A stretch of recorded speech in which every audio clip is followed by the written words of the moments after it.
સન્માન નિધિ માનની વડાપ્રધાનશ્રી દ્વારા 23મો હપ્તો આજે સમગ્ર રાજ્યના ખેડૂતો માટે લગભગ 51 લાખથી પણ વધારે ખેડૂતો ને સીધો એના ખાતામાં આ હપ્તો જમા થવાનો છે। વર્ચ્યુઅલી માધ્યમથી આપણું ગૌરવ, વિશ્વના નેતા અને આપના વડાપ્રધાન કહેવામાં અભિમાન થાય એવા માનની મોદી સાહેબ વર્ચ્યુઅલી જોડાવાના છે। રાજ્ય કક્ષાના કાર્યક્રમમાં આપણી વચ્ચે ઉપસ્થિત આપણા લાડીલા મુખ્યમંત્રી ખૂબ સરળ, નિખાલસ અને મક્કમતાથી રાજ્યના વિકાસની નવી ઊંચાઈઓ તરફ ગુજરાતને લઈ ગયા છે એવા આદરણીય ભૂપેન્દ્રભાઈ પટેલ સાહેબ, મારા સાથી મંત્રી ભાઈ શ્રી રમેશ કટારાજી, પ્રિન્સિપલ સેક્રેટરી રમેશચંદ્ર મીણાજી, કલેક્ટર શ્રી, ડીડીઓ શ્રી, જિલ્લા પંચાયત પ્રમુખ શ્રી, ધારાસભ્યશ્રી, સન્માનીય મંચ, વિભાગના સૌ વડાઓ, માનનીય વડાપ્રધાનશ્રી આપણી વચ્ચે થોડી વારમાં ઉપસ્થિત થવાના છે। વર્ચ્યુઅલ માધ્યમથી મુખ્યમંત્રીશ્રીને પણ સાંભળવા છે। દેશના કિસાનોને સન્માન આપવાનું કામ અલગ અલગ રીતે આપણા વડાપ્રધાને કર્યું છે। એ રાજ્યમાં મુખ્યમંત્રી હતા ત્યારથી ને દેશમાં વડાપ્રધાન થયા છે ત્યારથી કોઈ કલ્પના પણ ન કરી હોય એ પ્રકારે અલગ અલગ યોજનાઓ સાથે કિસાન સન્માન નિધિની અંદર આજે આપણા હપ્તાની અંદર હમણાં કીધું એમ 1025 કરોડ રૂપિયા એ ખેડૂતોને સીધા એના એકાઉન્ટમાં મળે આવા ઐતિહાસિક દિવસે માનનીય મોદી સાહેબને હું અભિનંદન આપું છું। રાજ્યના ખેડૂતો વતી એમનો આભાર પણ માનું છું। આ કોઈ આપણા વડીલોએ કલ્પના પણ ન કરી હોય કે આ પ્રકારે કોઈ વડાપ્રધાન એ આપણે આટલી રકમ એ મદદ કરવા માટે આપે। અન્ય યોજનાઓનો લાભ તો મળી જ રહ્યો છે। મને આનંદ છે કે માનનીય મોદી સાહેબના 12 વર્ષ એ સફળતાપૂર્વકના રાષ્ટ્ર નિર્માણ માટેના આપ સૌના આશીર્વાદથી થયા છે। ત્યારે પ્રધાનમંત્રીના નેતૃત્વમાં 2019થી આ યોજનાની શરૂઆત થઈ અને બીજ, ખાતર, દવા, અન્ય ખેતી સંબંધિત જરૂરિયાતો એને પણ આર્થિક મદદ એ આજે આપણને અલગ અલગ પ્રકારે કિસાન સન્માન નિધિ દ્વારા એ મળી રહ્યા છે। પારદર્શક રીતે કોઈ પણ વચેટીઓ ન હોય અને સીધા ખાતામાં રૂપિયા પડી જાય એ પ્રકારની વ્યવસ્થા 6000 રૂપિયા વર્ષે મળે। ખરબો ખરબો રૂપિયા આટલા હપ્તામાં જાય। રાજ્યને પણ ખેડૂતોને હજારો કરોડ રૂપિયા એ સીધા જમા થાય। 11 કરોડથી વધારે ખેડૂત પરિવારને એનો લાભ મળે। 4.5 લાખ કરોડ રૂપિયાની આસપાસ રકમ આ કલ્પના કરવી પણ અઘરી છે। ત્યારે મને આનંદ છે કે આજનો આ કાર્યક્રમ એ ખેડૂતો માટે ઉત્સવનો કાર્યક્રમ છે। કેન્દ્ર સરકારની અનેકવિધ યોજનાઓ એનો લાભ અને અલગ અલગ પ્રકારે આ યોજનાઓ દ્વારા ખેડૂતોના જીવનમાં, એમના ઘરમાં, ગ્રામીણ ક્ષેત્રમાં આપણું અર્થતંત્ર વધારે મજબૂત બને એના માટે થઈને અનેકવિધ યોજનાઓ, national mission oil edible oil Sydney યોજના હોય, કઠોળ આત્મનિર્ભર ભારત મિશનની બાબત હોય, આપણા એમએસપી પ્રાઇઝની બાબત હોય, મુખ્યમંત્રી અહીંયા બેઠા છે ત્યારે કૃષિ યાંત્રીકરણની અંદર પણ આપણે સૌ જાણીએ છીએ કે વર્ષો પહેલા આપણને શું મળતું હતું। આજે માનનીય પ્રધાનમંત્રી શ્રી અને આપણા મુખ્યમંત્રી ભૂપેન્દ્રભાઈના નેતૃત્વની અંદર આપણને કેટલી બધી યોજનાનો, યાંત્રીકરણનો ફાયદો એ આપણા ખેડૂતોને મળી રહ્યા છે। ત્યારે હું ખાલી ટૂંકમાં વાત કરું તો ઓજારોની અંદર thresher, baler, combine, harvester, cultivator, rotavator, automatic seed cum fertiliser, power tiller, mobile shredder, potato planter, digger, reaper cum binder, power weeder જેવા અનેકવિધ સાધનો એ આજે આપણને હજારો કરોડ રૂપિયાની સબસિડી સાથે રાજ્યના ખેડૂતોને મળી રહ્યા છે। જેમના કારણે આ યાંત્રિકરણના કારણે આજે આપણા ખેતરમાં ઓછા મજૂર દ્વારા પણ આપણે કામ કરી શકીએ એ પ્રકારની વ્યવસ્થા। મને કહેતા આનંદ છે કે માની મુખ્યમંત્રીશ્રીએ Sanedo multipurpose tool bar carrier એમાં સહાયમાં વધારો કર્યો છે। લોકલ ફોર વોકલને પ્રોત્સાહન આપવા માટેનો નિર્ણય એ માની મુખ્યમંત્રીએ માની મોદી સાહેબના મિશનને આગળ વધારવા માટે 75,000 રૂપિયા બેનના નામે સનેડો ખરીદે તો સબસિડી આપવાની, 60,000 પુરુષને આપવાની, ST SC ને પણ 75,000ની સાહેબ માતબાર સહાય તમે આપી છે, ત્યારે ખેડૂતો વતી તમારો આભાર માનું છું. એવી જ રીતે 300 રૂપિયા રનિંગ મીટરે આપણી વાડની ફેન્સિંગ છે, તાર ફેન્સિંગ, એમાં પણ સાહેબ તમે વધારો કર્યો છે ને 2 હેક્ટરના બદલે 1 હેક્ટરની મર્યાદા તમે કરી છે. ખેડૂતોનો જે વિષય હતો એ માનનીય મુખ્યમંત્રીશ્રીએ સમજીને અમને મંજૂરી આપી છે. મને આનંદ છે કે આ પહેલા કૃષિ રાહત પેકેજની 11,000 કરોડની વાત હોય, 15,000 કરોડ રૂપિયા એ મિત્રો એમએસપી પ્રાઇસથી ખરીદી કરવાની વાત હોય. આ બંને બાબતોને ખૂબ ઉદારતાથી માનનીય મુખ્યમંત્રીશ્રીએ 25,000 કરોડ રૂપિયા, ઘણી વખત ઘણા લોકો કહે છે ખેડૂતો માટે, વિરોધીઓ કહે, ત્યારે એમને કહેવા માંગુ છું, આ ઉદારતાના ઉત્તમ નમૂના એ મુખ્યમંત્રીએ 25,000 કરોડ રૂપિયા એ ખેડૂતના ખાતામાં હમણાં જ દિવાળી ઉપર અને માર્ચ એપ્રિલમાં પૂરી થઈ આપણી ખરીદી, ત્યારે મિત્રો તમારા મારા ખેડૂતના ખાતામાં સીધા આપ્યા છે. ખરીદી કરી છે, મહેનત તમે કરો છો, પણ એને ઉગાડવાનું કામ એ કોઈ પ્રામાણિકતાથી સંવેદનાથી કામ કરતા હોય ત્યારે મને મુખ્યમંત્રીશ્રીએ કરી છે. પાક સંગ્રહ સ્ટ્રક્ચરમાં પણ મુખ્યમંત્રીશ્રીનો આભાર માનું છું. જે 300 ચોરસ ફૂટની મર્યાદા હતી એના બદલે 600 ચોરસ મીટર. સાહેબ અમારો પાક તો તમે આ વાડ ફેન્સિંગથી બચાવ્યો છે, કોઈ એ પ્રકારના પશુઓ ન જાય અને ચરી ન જાયની ચિંતા કરી છે, પણ એના સંગ્રહ માટે પણ 600 ચોરસ ફૂટમાં 2 લાખ રૂપિયાની સહાય મને મુખ્યમંત્રીશ્રીએ ઉદારતાથી કરી છે. ત્યારે વધારે વાત નહીં કરતા હમણાં સાહેબે પાણી છોડવાનો નિર્ણય કર્યો છે, તળાવો ભરવાનો નિર્ણય કર્યો છે, ડેમ ભરવાનો નિર્ણય કર્યો છે. મિત્રો અલનીનોની સામે લડવા માટે માનનીય મુખ્યમંત્રીશ્રીએ આ પ્રકારની ખેડૂતોને તકલીફ ન પડે એના માટે નર્મદાનું પાણી ખળખળ વહેતું કરી દીધું છે. સાહેબ ક્યારે અમે કલ્પના ન કરી હોય એવા સમયે તમે પાણી આપ્યું છે, ત્યારે આપનો ઋણ સ્વીકાર કરું છું. અને માનનીય મુખ્યમંત્રીશ્રીએ ભૂતકાળમાં પણ ખેડૂત માટે સંવેદનાથી નિર્ણયો લીધા છે, અત્યારે પણ લઈ રહ્યા છે. હું મંત્રી તરીકે કહું છું, સાહેબ કોઈ પણ બાબત, કોઈ પણ પ્રશ્ન હોય, હંમેશા રાતે 11 વાગે અમને ફોન કર્યા છે. આ ખેડૂતોનો ઇસ્યુ છે, જરા સમજી લો, શું કરવું પડે તરત કરો, જરૂર પડે અમને કહો. માનનીય મુખ્યમંત્રીશ્રીએ કોઈ પણ ઇસ્યુને ક્યારે એમણે નજરઅંદાજ કર્યા નથી, એનો મને આનંદ છે. કોઈ પણ પ્રશ્ન ખેડૂતોનો હોય, ઉદારતાથી, સંવેદનાથી એ મિત્રો નિર્ણયો કર્યા છે અને તમે એનું સાક્ષી છીએ. પેકેજ પણ આપે અને ખરીદી પણ કરે, એનું નામ મુખ્યમંત્રી ભૂપેન્દ્રભાઈ પટેલ છે. આ બંને વસ્તુ ક્યારે ભૂતકાળમાં સંભવ ન હોય. આવી ઉદારતા બતાવી છે, અમારી ફરજ છે. આગામી દિવસોમાં પણ હું ખેડૂતોને ભરોસો આપું છું. મુખ્યમંત્રી સતત રિવ્યુ કરે, ચિંતા કરે છે. સર્વગ્રાહી રીતે ખેડૂતોના કોઈ પ્રશ્ન હોય, મુશ્કેલી હોય તો એના ઉકેલ માટે થૂકના સાંધા ટેમ્પરરી નહીં, પણ ભવિષ્યમાં પણ તકલીફ ન પડે એ પ્રકારના નિર્ણયો અમારા સુધી લાવો.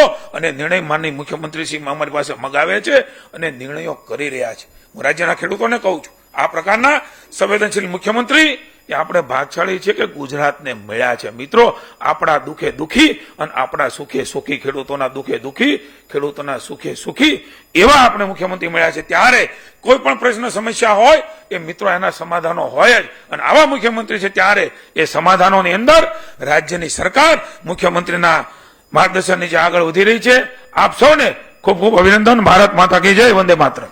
કુટુંબોને 23મા હપ્તા સ્વરૂપે 1,025થી વધુની સહાયનું ડીબીટી મારફતે વિતરણ તથા મિલેટ મેળા અને કૃષિ મેળાના કાર્યક્રમમાં આપણી સૌની સાથે મંચ ઉપર ઉપસ્થિત મારા સાથી મંત્રી શ્રી જીતુભાઈ વાઘાણી, શ્રી રમેશભાઈ કટારા, ગાંધીનગર જિલ્લા પંચાયતના પ્રમુખ શ્રી રાજેશકુમાર પટેલ, મારા સાથી ધારાસભ્ય શ્રીમતી રીટાબેન પટેલ, કૃષિ વિભાગના અગ્ર સચિવ Shri RC Meena, Gujarat agro industries કોર્પોરેશનના એમડી શ્રી વિજય ખરાડી, ગાંધીનગર જિલ્લા કલેક્ટર શ્રી રવિન્દ્ર ખટાલે, જિલ્લા વિકાસ અધિકારી ડોક્ટર હસરત જાસ્મીન, પશુપાલક નિયામક શ્રી ફાલ્ગુનીબેન ઠાકર, બાગાયત નિયામક શ્રી એચ.એમ. ચાવડા, ખેતી નિયામક Shri RP Rajput, agriculture technology management agency આત્માના નિયામક શ્રી સંકેત જોશી, આમંત્રિત સર્વે ખેડૂત મિત્રો, આમંત્રિત મહાનુભાવો, પ્રેસ મીડિયાના મિત્રો, સૌને મારા નમસ્કાર. વિશ્વ નેતા અને યશસ્વી વડાપ્રધાન આદરણીય નરેન્દ્રભાઈ મોદીએ તેમના વડાપ્રધાન તરીકેના સળંગ 12 વર્ષ સુશાસનના પૂર્ણ કરીને આગળ વધી રહ્યા છે અને માન્ય વડાપ્રધાન શ્રીએ હર હંમેશ ખેડૂતોના કલ્યાણને અને એમના માટે નીતિ નિર્માણ કરીને ખેડૂતો સમૃદ્ધ થાય અને ખેડૂતો આગળ વધે એના માટે હર હંમેશ કાર્ય કર્યું છે અને જે પણ પરિસ્થિતિ સર્જાય એ પરિસ્થિતિમાં ખેડૂતને તકલીફ ઓછામાં ઓછી પડે એના માટે હર હંમેશ એમણે દૂરંદેશી કે ભાઈ આગળનું વિચારીને એના માટેના પગલાં ભર્યા છે.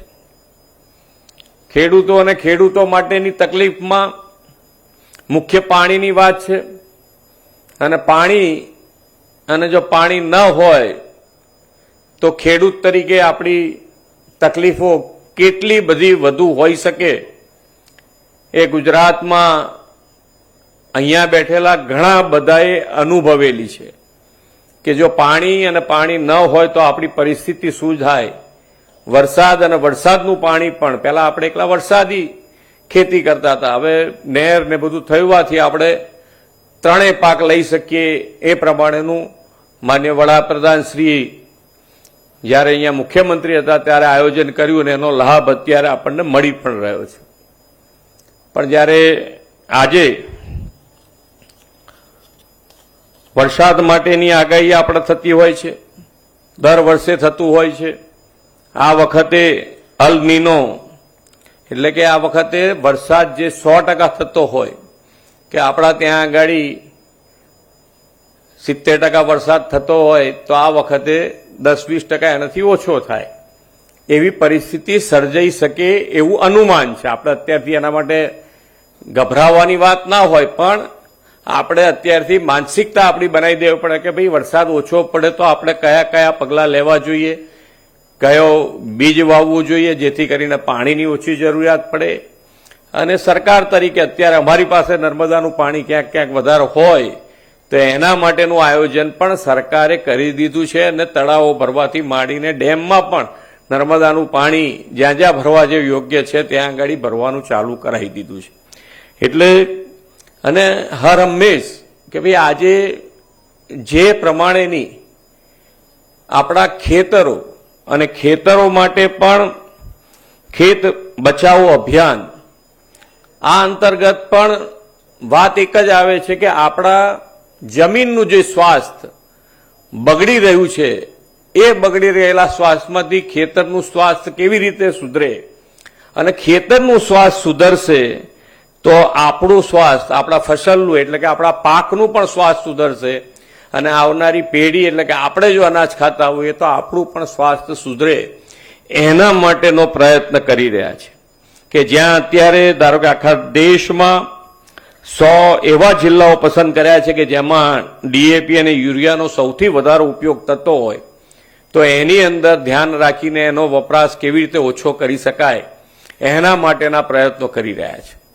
અને એ જ પ્રયત્નના ભાગરૂપે આજે આખા દેશમાં માન્ય વડાપ્રધાનશ્રીએ પ્રાકૃતિક ખેતી અને પ્રાકૃતિક ખેતી અંતર્ગત આ આખું અભિયાન આખા દેશમાં ચલાવી રહ્યા છે. અને અહીંયા બેઠેલા બધાએ જ લગભગ કોઈએ નહીં સાંભળ્યા એવું નહીં હોય. આપણા માન્ય રાજ્યપાલ શ્રી આચાર્ય દેવવ્રતજી આ આખી મુહિમ આપણા પ્રદેશમાં આખા ગુજરાતમાં ખૂબ સારી રીતે ગામે ગામ જઈ અને આખી સૈદ્ધાંતિક ટેકનિકલી બધાને માહિતી પહોંચાડી રહ્યા છે.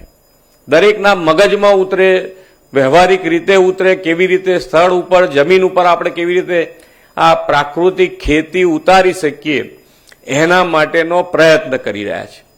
હમણાં જ 2 દિવસ પહેલા જ હું એમની સાથે કાર્યક્રમમાં સવારનો એક કાર્યક્રમ હતો એમાં ના જોડાઈ શક્યો, પણ એમાં એક ભાઈએ સરકારી નોકરી છોડી, પોતે ગ્રેજ્યુએટ છે અને એ છોડીને એ પ્રાકૃતિક ખેતી કરે છે. એટલે ઘણી વખતે આપણને એમ થાય કે ભાઈ કિસાન એકલો જ કાર્ય કરે છે. ના, એવું નથી. ભણેલા ગણેલા પણ કૃષિ પર એટલું જ ધ્યાન આપી શકે છે અને એની પર આગળ વધી શકાય એવું છે. એવા આપણી પાસે ઘણા ઉદાહરણો છે.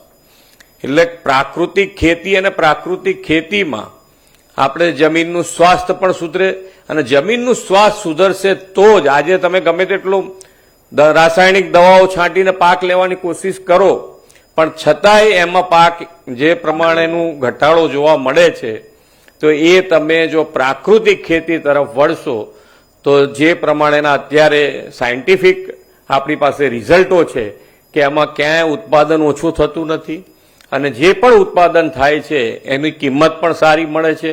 ઘણા ખેડૂત એવા છે કે જે ઘેર બેઠા એમના નંબર ઉપર ઓનલાઈન આ એમનો જેટલો પાક એમના ખેતરમાં થતો હોય એટલો આરામથી વેચી શકે છે. અને સરકાર પણ આખી ચેઇન પૂરી કરવા માટે જુદા જુદા જિલ્લા તાલુકા વાઇઝ આ સેન્ટરો ખોલી રહી છે. તો બધી જ રીતે સરકાર અને તમે આપણે કૃષિ ખેડૂત બધા સાથે મળીને જો આ કાર્ય કરીશું તો આપણે ભવિષ્યને 100% સુધારી શકાય એવું આયોજન આપણે કરાય એવું છે. અને જો આપણે સાથે મળીને આગળ વધીશું તો મને લાગે છે ચોક્કસ આની અંદર પરિણામ મળી શકશે. પાણી અત્યારે જે મળી રહ્યું છે એ આપણે વાપરીએ એમાં કોઈ તકલીફ નથી, પણ ભવિષ્ય માટે પાણીનો સંગ્રહ કેવી રીતે કરી શકાય એના ઉપર પણ માન્ય વડાપ્રધાન શ્રી આજથી ફોકસ કર્યું છે. અને એ ફોકસ અંતર્ગત આજે દરેકે દરેક જિલ્લામાં 75 અમૃત સરોવર બનાવવાનું આખા ભારત દેશમાં કર્યું. ગુજરાતમાં પણ આપણે દરેકે દરેક જિલ્લામાં 75 અમૃત સરોવર બનાવી દીધા છે. અને આ સરોવરની અંદરની સાથે સાથે જે પહેલા નર્મદા કમાન્ડ એરિયાની પેરેફરીમાં 3 કિલોમીટર સુધીના તળાવો આપણે ભરતા હતા, એ હવે અમે 7 કિલોમીટર સુધીના તળાવો ભરવા માટેની મંજૂરી આપી દીધી છે. અને દરેક જણના જ્યાં જ્યાં ગામમાં તળાવો હશે, લગભગ મને નથી લાગતું કે આનાથી બહાર ક્યાંય જવું પડે, પણ બધા જ તળાવો ભરાઈ જાય એનું પણ આયોજન કર્યું છે. સાથે સાથે કેચ ધ રેઇન અંતર્ગત આપણે વરસાદી પાણી જમીનમાં કેવી રીતે ઉતારી શકાય એના માટેનો પણ પ્રયત્ન સરકાર તરફથી પણ કરી રહ્યા છે. સરકારે દરેક ધારાસભ્યને 50 લાખ રૂપિયા કીધું છે કે ફક્ત 50 લાખ રૂપિયા તમારે કેચ ધ રેઇન અંતર્ગત વરસાદી પાણી જમીનમાં ઉતારવા માટે જ આ 50 લાખ રૂપિયા વાપરવાના છે. એટલે અહીંયા બેઠેલા દરેક જણ તમારા વિસ્તારમાં ધારાસભ્ય સાથે રહી અને તમારે જ્યાં રિચાર્જિંગ બોર કરવા હોય ત્યાં કરી શકાય એવું છે ને હજુ તમે આ વર્ષે પણ બીજા આપીશું. એટલે દરેક જણ દરેક ખેતરમાં કાં તો દરેક જિલ્લા તાલુકા ગામ લેવલે 3-4 આ રિવર્સ ચાર્જિંગ બોર થઈ જાય તમારા, તો તમને પાણીનું સ્તર ધીમે ધીમે ઉપર આવશે ને એનો ફાયદો આપણને ભવિષ્યમાં પણ રહેવાનો છે. તો આ દરેક જણ સરકાર અને સરકારની સાથે ખેડૂત રહી અને જે પણ કામ કરવું હોય અમે તમારી દરેક મુશ્કેલીઓમાં, જેમ કે ભાઈ જ્યારે હું અહીંયા ત્યારે શરૂઆતમાં કદાચ 5 હેક્ટર સુધીની મર્યાદા હતી કે ભાઈ આપણે તારની વાડ કરવા માટે 5માંથી તમારી આવી રજૂઆત કે ના 2 સુધી કરી આપો, તો 2 સુધી કરી દીધું ને આજે 2માંથી 1ની આવી કે ભાઈ હવે 1 કરી આપો, તો 1 હેક્ટર સુધીની પણ મંજૂરી આપી છે. અને બધાને સુરક્ષિત એમનું અનાજ સુરક્ષિત રહે એટલે આ તો કર્યું જ છે. સાથે સાથે તમારો સ્ટોર અનાજ પાકી ગયા પછી સ્ટોરેજ કરવા માટેની પણ સુવિધામાં વધારો કર્યો છે. અને હજુ પણ તમારે જે રીતની જરૂરિયાત ઊભી થશે એમાં આપણે બધા સાથે મળી અને આગળ વધીશું. માન્ય વડાપ્રધાનશ્રીને જે વિકસિત ભારત માટે અને વિકસિત ભારત માટે વિકસિત ગુજરાત અને વિકસિત ગુજરાત માટે આપણે એક જ ગામ કે એક જ મોટું શહેર વિકસિત થઈ જવાથી વિકસિત ગુજરાત નથી થઈ જવાનું, પણ ગામે ગામ નાનો માણસ છેવાડાનો માણસ દરેકે દરેક જણ મુખ્ય પ્રવાહમાં આવે એના માટેનો પ્રયત્ન આપણે કરવાનો છે. આવો આપણે સૌ સાથે મળીને આગળ વધીએ એ જ અભ્યર્થના સાથે વિરમું છું. ભારત માતા કી જય, વંદે માતરમ, જય જય ગરવી ગુજરાત.